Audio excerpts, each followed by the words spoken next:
Si pamoja na changamoto ambazo naweza nikasema nina sababu ya kujitetea mpaka nikatoa kufanya maamuzi ya kuhama, hazina mashiko. Nilipaswa niamue tofauti.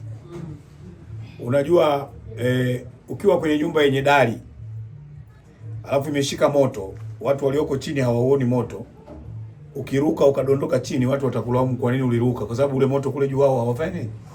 Kwa hiyo lawama utapewa wewe ulifanya. Moto umeuona wewe wenyewe hawaoni. Kwa hiyo wengi wenu moto niliokuwa nao mimi mwenyewe mlikuwa hamfanyi. Kwa hiyo wale wote wanaonipinga, wanaotupinga, wanaotukataa, wanaotupokea, wote mimi naona wana haki. Kwa sababu ule moto wa ndani walikuwa hawafanyi. Lakini hiyo sio sababu ya mimi kusema sasa turudishe yale mambo ya nini? Ya zamani. Mimi naomba wanachama wenzangu ambao sasa tumetoka mbali, narudia tena, naomba mnisamehe kwa sababu tuliacha hizi vita kwa pamoja, tulitakiwa tuendelee, nitakiwa nipambane, nigugumie humo.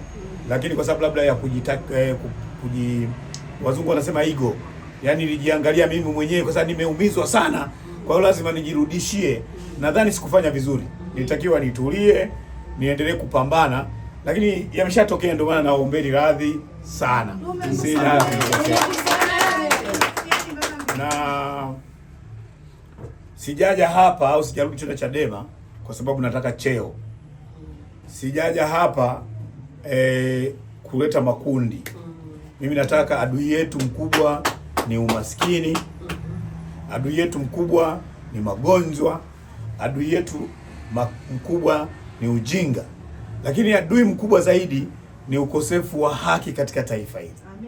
Adui mkubwa kabisa katika taifa letu la Tanzania ni mifumo ya kisheria ambayo imefeli kufanya kazi. Tujenge siasa za hoja. Wananchi wanataka siasa za nini?